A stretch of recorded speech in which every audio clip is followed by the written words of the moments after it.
કાળા તલ અપાવશે તમામ પિતૃદોષોથી મુક્તિ. માઘ પૂર્ણિમાના રોજ કરો આ 4 કામ. મહામાસની પૂર્ણિમાએ નાનું દાન મળશે મહાદાન. તમારી રાશિ પ્રમાણે આ વસ્તુનું કરો દાન. માતા લક્ષ્મી થશે પ્રસન્ન અને ગ્રહ દોષોથી મળશે મુક્તિ. મિત્રો, આજના વિડીયોમાં આપણે આ તમામ માહિતી જોઈશું, તો વિડીયોને અંત સુધી જોશો અને વિડીયોને લાઈક કરી દેજો. બધા દિવસોમાંથી પૂર્ણિમાના દિવસને સૌથી શુભ દિવસ માનવામાં આવે છે. આખા વર્ષ દરમિયાન 12 પૂર્ણિમા આવતી હોય છે. દરેક પૂર્ણિમાનું પોતાનું આગવું મહત્વ હોય છે, જે પૈકી માઘ પૂર્ણિમાનું મહત્વ ખૂબ જ વધારે છે. આ દિવસ ભગવાન વિષ્ણુને સમર્પિત છે. 24મી ફેબ્રુઆરીના રોજ માઘી પૂર્ણિમા મનાવવામાં આવશે. આ દિવસે સ્નાન, દાન અને જાપનું વિશેષ મહત્વ છે.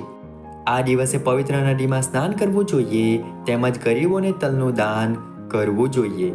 આવું કરવાથી ઘરમાં સુખ સમૃદ્ધિ વધે છે. પૂર્ણિમાના દિવસે ભગવાન વિષ્ણુ અને ભગવાન શિવની પૂજા કરવી જ જોઈએ.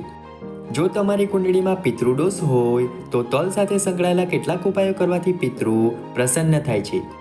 પિતૃઓ ખુશ થાય છે અને પરિવારમાં સુખ અને સમૃદ્ધિ આવે છે, તેમજ તેમના આશીર્વાદ પ્રાપ્ત થાય છે.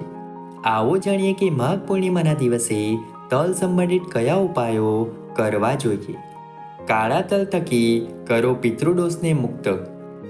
જ્યોતિષના જણાવ્યા અનુસાર 24 ફેબ્રુઆરી શનિવારે માઘ પૂર્ણિમાનું વ્રત રાખવામાં આવશે. માઘ પૂર્ણિમાના દિવસે ગંગા સ્નાન અને દાનનું વિશેષ મહત્વ હોય છે.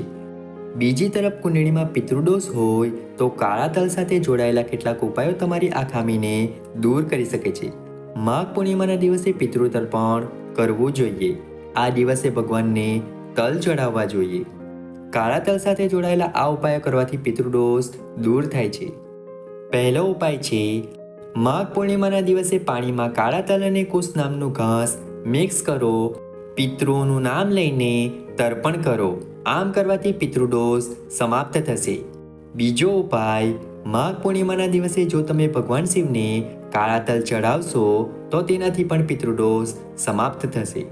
ત્રીજો ઉપાય, માઘ પૂર્ણિમાના દિવસે શ્રી હરિ વિષ્ણુના મંત્રોનો જાપ કરો અને કાળા તલથી હવન કરો. ચોથો ઉપાય, કોઈ જરૂરિયાતમંદ વ્યક્તિને કાળા તલના લાડુનું દાન કરો.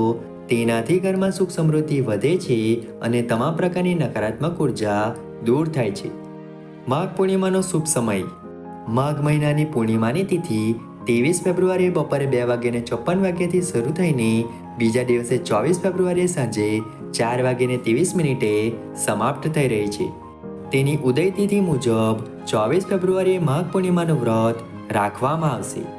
તમને જણાવી દઈએ કે માઘ પૂર્ણિમાના દિવસે દાન કરવાનું પણ વિશેષ મહત્વ છે. એવું માનવામાં આવે છે કે આ દિવસે દાન કરવાથી અનેક ગણું પુણ્ય મળે છે.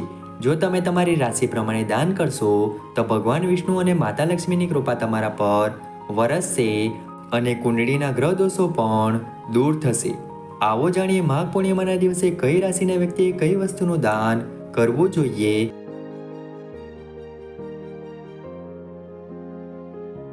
મેષ રાશિ. મેષ રાશિના જાતકોએ ઘઉં, ગોળ, ચણા અથવા તાંબાની બનેલી વસ્તુઓને પૂર્ણિમાના દિવસે લાલ રંગના કપડામાં રાખીને દાન કરવું જોઈએ. વૃષભ રાશિ.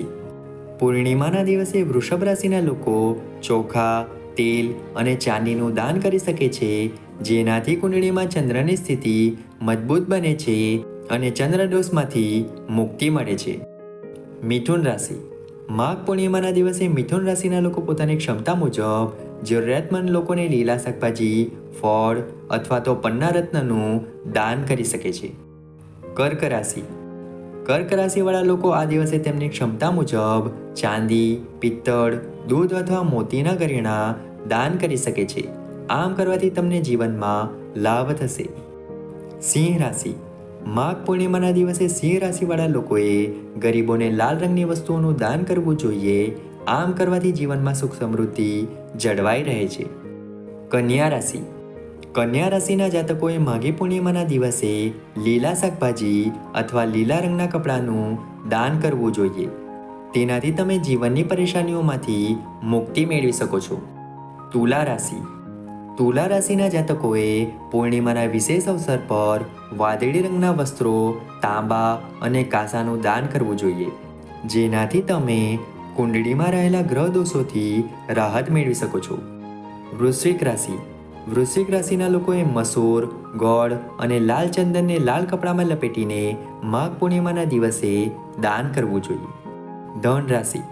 ધન રાશિના જાતકોએ માઘ પૂર્ણિમાએ પીળા ફૂલ અને પીળા કપડામાં લપેટીને પીળી મીઠાઈનું દાન કરવું. આ સાથે તમે પીળા રંગના કપડાં પણ દાન કરી શકો છો. મકર રાશિ.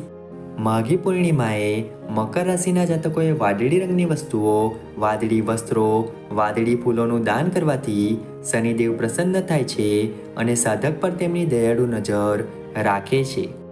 કુંભ રાશિ. કુંભ રાશિના લોકોએ માઘ પૂર્ણિમાના વિશેષ અવસર પર ગરીબોને ભોજન અને વસ્ત્રોનું દાન કરવું જોઈએ.